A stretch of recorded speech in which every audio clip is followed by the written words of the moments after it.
حضرت سیدنا ابراہیم خلیل اللہ اعلیٰ نبینا و علیہ الصلاۃ والسلام کا تذکرہ قرآن مجید نے کئی جگہوں پہ بیان فرمایا ہے۔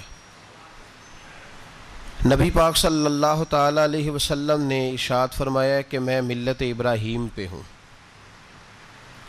حضرت ابراہیم علیہ الصلاۃ والسلام کے سیرت کو، سوانح کو، ان کی زندگی کے واقعات کو قرآن مجید نے متعدد مقامات پہ بیان کیا ہے۔ انبیاء کرام علیہم السلام 1,24,000 کم و بیش ہوئے، لیکن دین اسلام میں نبی پاک علیہ السلام کی امت میں جو مقام حضرت ابراہیم کا ہے وہ بس انہی کا ہے۔ ان کی زندگی ایک بڑی خوبصورت، بڑی منفرد اور مسلمانوں کے لیے بڑی اسوہ نور دینے والی زندگی ہے۔ نبی پاک صلی اللہ علیہ وسلم نے فرمایا میں اپنے باپ حضرت ابراہیم کی دعا بن کے دنیا میں آیا ہوں۔ اور پھر محبوب پاک سید عالم صلی اللہ تعالی علیہ وسلم نے اپنی امت میں بھی جناب ابراہیم کے طریقے کو جاری رکھا۔ صحابہ نے قربانی کے بارے میں حضور سے پوچھا ما ہذہ الاضحیہ، یا رسول اللہ صلی اللہ علیہ وسلم یہ قربانی کیا ہے؟ تو فرمایا سنت ابیکم ابراہیم، یہ تمہارے باپ حضرت ابراہیم کا طریقہ ہے، یہ تمہارے باپ حضرت، حالانکہ قربانی نبی پاک صلی اللہ علیہ وسلم کا بھی طریقہ ہے، لیکن فرمایا تمہارے باپ حضرت ابراہیم، حضرت ابراہیم کے ذکر کو باقی رکھا۔ اللہم صلی علی محمد وعلی آل محمد کما صلیت علی ابراہیم وعلی آل ابراہیم، ان کے تذکرے کو باقی رکھا دین کے اندر۔ حضرت ابراہیم بڑی امتیازی شان والے نبی ہیں، بڑی امتیازی شان والے۔ رب کریم کا وہ دوست جس نے کوئی چیز بچا کے نہیں رکھی، ہر شے ہی اپنے رب کی بارگاہ میں پیش کر دی۔ چند چیزوں سے انسان کو بڑا پیار ہوتا ہے، گھر اسے بڑا پیارا ہوتا ہے، وہ بڑا خوبصورت ہوٹل، 5 سٹار ہوٹل میں رہا، وہ اسلام آباد گیا، کسی سفر پہ گیا تو بڑے اعلیٰ قسم کے اس کو کھانے ملے، بڑی چیزیں ملی، لیکن کبھی دائیں کروٹ کبھی بائیں کروٹ، تو ساتھ بیڈ پہ دوست تھا تو اس نے کہا صاحب سو جاؤ، تو اس نے کہا یار جو مزہ اپنے گھر میں سونے کا ہے وہ کسی اور جگہ تھوڑی ہے۔ گھر بڑا پیارا ہوتا ہے، انسان کو لگاؤ ہوتا ہے، جس بے تکلفی سے، سکون سے، آرام سے انسان اپنے گھر میں وقت بتاتا ہے، کہیں اور مشکل ہو جاتا ہے۔ دوسرا، انسان کو اولاد بڑی پیاری ہوتی ہے، بڑی عجیب شے، نہ ہو تب بھی بڑا دکھ ہے، اور ہونے کے بعد بھی اس کی بڑی آزمائشیں، یہ بڑی ایک میٹھی چیز ہے۔ اولاد ایک بڑا عجیب سا میوہ ہے، پتہ نہیں یہ کس انجیکشن کا نام ہے کہ چھاتی پر چڑھ جائے تو اللہ سکون عطا فرما دیتا ہے، پتہ نہیں کس ٹھنڈی دولت کا نام رب کریم نے اولاد رکھا ہے، بڑی پیاری ہوتی ہے اولاد۔ پھر تیسری چیز انسان کی اپنی جان ہے، اور یہ اتنی قیمتی شے ہے کہ اللہ کریم نے فرمایا کہ اگر تیری گردن پہ کوئی آدمی پستول رکھ کے، تلوار تیرے گلے پہ رکھ کے کہے نا کہ رب کا انکار کر دے ورنہ مار دوں گا، تو فرمایا وقتی طور پہ میری ذات کا انکار کر پر جان بچا جا۔ اگر تم مرنے کے قریب ہو گیا ہے اور حرام شے کھائے بغیر تو بچ نہیں سکتا، مر جائے گا، تو فرمایا چل تو اس طرح کر حرام کھا کے جان بچا، پر جان بچانا فرض ہے، ضروری ہے۔ وطن بڑا پیارا، اولاد بڑی پیاری، جان بڑی پیاری، پر حضرت ابراہیم سے رب کریم نے فرمایا چل ابراہیم کوئی چیز دے، تو کہا یا اللہ تینوں ہی تیرے نام پہ قربان کرتا ہوں، تیری ہوئی ساری، ہر شے تیری۔ حضرت ابراہیم نے دین کے لیے، آپ شہر بابل کے قریب پیدا ہوئے تھے، وہاں سے مصر آئے، مصر سے فلسطین آئے، اور فلسطین سے آ کر کے کعبہ آباد فرمایا۔ زندگی سفروں میں گزری، سفر ایک تکلیف والی چیز ہے، پر حضرت ابراہیم نے وطن چھوڑ دیا، گھر چھوڑ دیا۔ جان بڑی عزیز ہوتی ہے اصل میں نا، جب انسان جد و جہد کرتا ہے نا دین کے لیے تو اس کے رستے میں بڑی چیزیں آتی ہیں، کبھی اولاد، کبھی گھر، کبھی باہر، کبھی حکومتیں، کبھی سیاستیں، کبھی چدراہٹیں، اس کے راستے میں بڑا کچھ آتا ہے اور اسے ہر چیز کو فیس کرنا پڑتا ہے. گھر کے اندر بھی جنگ ہوتی ہے اور گھر کے باہر بھی لڑائی ہوتی ہے. یہ آسان ہے ہی نہیں. ہم تو خیر ہتھیار چھوڑ کے پھینکنے والے لوگ ہیں، ہم بھولے بھالے لوگ ہیں. ہم کہتے ہیں میں نے تو کہا تھا مہندی نہ کرو، پر بیٹے نہیں مانے، بولے جو ہوئے. اسی طرح حالانکہ اگر وہ بیٹا کہے نا کہ ابا جی لاؤ زندگی میں سارا کچھ میرے نام کرو، تو پھر ہم بولے نہیں ہوتے، اور اس وقت ہم تیز ہوتے ہیں، کہتے ہیں یہ کیسے ہو سکتا ہے، ہاتھ کاٹ کے دے دوں. اس وقت نہیں. دین کے معاملے میں بولے ہوتے ہیں. بیٹا بد مذہب کے پاس جا رہا ہے تو اس وقت ہم بولے بھالے ہیں، کوئی عرض نہیں. لیکن اگر وہ اپنی پسند کی شادی کرے ہمیں کراس کر کے، پھر ساتھ ہی ہم تیز ہو جاتے ہیں. تو حضرت ابراہیم نے جب دین کے لیے نکلے تو جد و جہد کی، گھر کے اندر بھی گھر کے باہر بھی. آپ کے والد کا نام طارق ہے، وہ توحید پرست تھے، ایماندار تھے، پرہیزگار تھے. آپ کے چچا کا نام آزر ہے، وہ بت پرست تھے، بت بیچا کرتے تھے. حضرت سیدنا ابراہیم علیہ السلام جب میدان عمل میں نکلے تو حضرت ابراہیم علیہ السلام نے اپنے گھر سے جہاد شروع کیا. لڑنا پڑا. گھر کے اصولوں سے چچا نے جو رواج بنائے ہوئے تھے اس رواج سے ٹکرائے. فرمایا میں اپنے گھر کے اندر یہ بت پرستی نہیں ہونے دیں گا. چچا کو ایک دفعہ نہیں بار بار 100 دفعہ سمجھایا. آپ کا چچا بت بنا کے بیچا کرتا تھا. حضرت ابراہیم علیہ السلام تھوڑے بڑے ہوئے تو کہنے لگا کہ چلو میرے ساتھ، تم بھی بت بیچنے ہیں، ہمارا کاروبار ہے. حضرت ابراہیم ساتھ نکلے تو بت پکڑا ہے. گندے پانی کے اندر اس بت کو ڈبوتے ہیں، کہتے ہیں کسی نے خریدنا ہے تو خرید لو، نہ یہ نفع دے سکتا ہے نہ نقصان دے سکتا ہے. جو اپنا آپ نہیں بچا سکتا تمہیں کیا بچائے گا، خریدنا ہے تو خرید لو. چچا کہنے لگا تو کاروبار چمکا رہا ہے کہ تباہ کر رہا ہے. گھر میں بڑے معاملات خراب ہوئے، جھگڑے ہوئے، لیکن حضرت ابراہیم علیہ السلام ایک منٹ کے لیے بھی اپنے گھر کے اندر بھی کمپرومائز کرنے کو تیار. یہ تھوڑا مشکل میں نے پہلو چھیڑ دیا ہے، یہ تھوڑا مشکل پہلو چھیڑ دیا ہے. بڑا سمجھدار آدمی ہے پر بیوی سے پردہ نہیں کرا سکتا. سیانا ہے، پنچایت کا بندہ ہے، جو اس سے آپ کہیں گے وہ بات یہ سنائے گا، لیکن کہتا ہے نہیں جی میں نے کوشش کر لی ہے. کس قسم کی کوشش ہے صاحب، یہ کیسے ہو گیا؟ حضرت ابراہیم علیہ السلام نے گھر کے اندر سے فرمایا نہیں کرنے دوں گا. گھر کے اندر بھی ٹکرائے. فرمایا تم جو بھی ہو، پاش پاش کیا چچا کے اصولوں کو. اور باہر جب نکلے تو صرف علاقے کے چیئرمین سے نہیں ٹکرائے، ایم پی ایم این اے وزیر مشیر سے نہیں ٹکرائے. سپر پاور نمرود دنیا کا واحد حکمران تھا اس وقت، دوسرا کوئی حکمران ہی نہیں تھا. اکیلے حکمران سے جا کر ٹکرائے.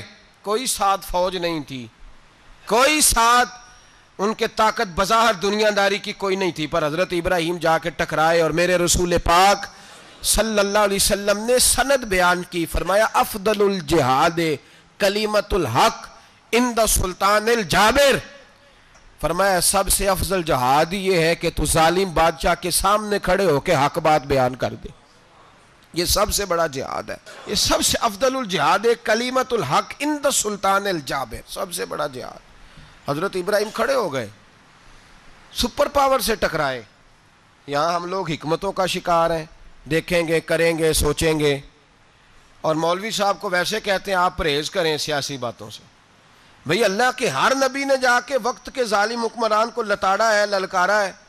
یہ تو مشن انبیاء ہے. حضرت سیدنا ابراہیم علیہ السلام نے جو اس کو جا کے کہا کہ تو جھوٹ بولتا ہے، تو جھوٹا ہے، تو خدائی کا دعویٰ کرتا ہے، تو بہت بڑا ظالم ہے. اور قرآن مجید نے اس ساری بات کو بیان فرمایا. حضرت ابراہیم علیہ السلام سے کہنے لگا میں رب ہوں. تو آپ نے فرمایا میرا رب تو وہ ہے جو زندہ کرتا اور مارتا ہے. تو پھر آپ حق بات بیان کریں گے تو اللہ مارے گا کہ بندہ مارے گا؟ کچھ بھی نہیں ہوتا، کیونکہ زندگی موت کس کے ہاتھ میں ہے؟ اللہ کے ہاتھ میں. زندگی موت اللہ، کچھ بھی نہیں ہوتا. انسان صحیح سمت کا تعین کرے اور صحیح چلے. حضرت علی شیر خدا سے کسی نے کہا تھا کہ آپ کے بڑی دشمنی ہے، کوئی محافظ رکھ لیں. آپ فرمانے لگے موت خود بہت بڑی محافظ ہے، وقت سے پہلے آتی ہی نہیں. بڑی محافظ ہے، وقت سے پہلے. علامہ نورانی رحمۃ اللہ تعالیٰ علیہ کراچی جیسے شہر میں رہا کرتے تھے، جہاں گام گام پہ خطرہ تھا.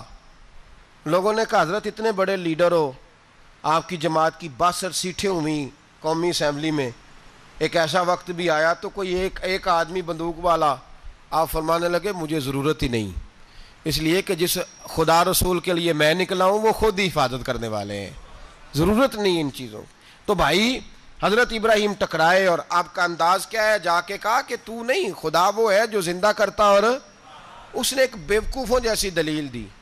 ایک آدمی کو کل پھانسی دینی تھی تو اس کو بلایا، کہنے لگا تجھے کب پھانسی ہے؟ اس نے کہا کل۔ کہنے لگا جا تجھے ذات کیا زندگی دی، اس کو چھٹی دے دی۔ ایک عام آدمی بیچارہ بیٹھا تھا، اس کو پکڑ کے نا کہنے لگا اس کی گردن اڑا دو۔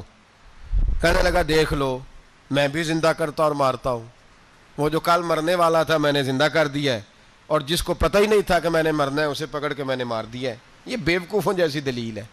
حضرت سیدنا ابراہیم علیہ السلام چاہتے تو اسی وقت دلیل توڑ دیتے کہ تو کیا بیوقوفوں جیسی بات کر رہا ہے، اگر تو زندگی دیتا ہے تو مرے ہوئے میں جان ڈال کے دے جس کو تو نے مارا ہے۔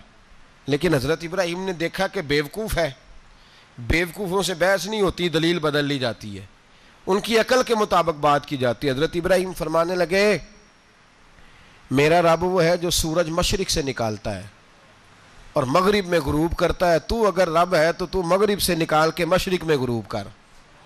فَبُهِتَ الَّذِي كَفَرَ، کافر لاجواب ہو گیا، اس کے پاس اس چیز کا کوئی جواب نہیں تھا۔ علامہ اسماعیل حقی نے ایک خوبصورت فقرہ لکھا ہے، خوبصورت جان ڈال دی ایک جملہ کہہ کے۔ حضرت سیدنا علامہ اسماعیل حقی رحمۃ اللہ علیہ فرمانے لگے چونکہ نمرود بیوقوفوں جیسی باتیں کر رہا تھا، اگر وہ یہ کہہ دیتا نا کہ میں سورج کو نکالتا ہوں مشرق سے، میں غروب کرتا ہوں معاذ اللہ مغرب میں نکالتا ہوں، تو آپ اپنے رب سے کہیے کہ وہ مغرب سے نکال کے مشرق میں غروب کرے۔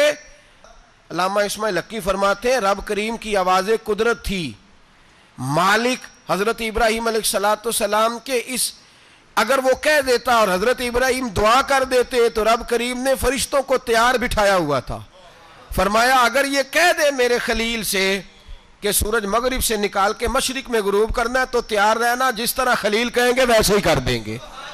وَاتَّخَذَ اللَّهُ إِبْرَاهِيمَ خَلِيلًا، ابراہیم ہمارا دوست جو ہوا، جیسے کہے گا ویسے کر دیں گے۔ حضرت سیدنا ابراہیم علیہ السلام کی باتوں کا جب جواب نہ دے سکا، دلیل نہیں بندہ دیتا، پھر لڑائی کرتا ہے، پھر جھوٹے موٹے اعتراض کرتا ہے۔ دلیل ختم ہوتی ہے تو لوگ ذاتیات پہ اترتے ہیں، کہتے ہیں یہ کھانستا صحیح نہیں، دیکھتا صحیح نہیں، دلیل ختم، اب ذاتیات پہ اترے، کہنے لگے مجھے پتہ چلا ہے کہ یہ فلانی جگہ گیا تھا تو وہاں جا کے اس نے اس طرح کیا ہے۔ پھر لوگ ذاتیات پہ اترتے ہیں، جب دلیل کا جواب دلیل سے نہیں دے پاتے پھر ذاتیات پر اتر کر حملے کرتے ہیں۔ حضرت ابراہیم کے دلائل کا جواب نمرود نہ دے سکا تو کہنے لگا کہ اس کو آگ میں ڈال دو۔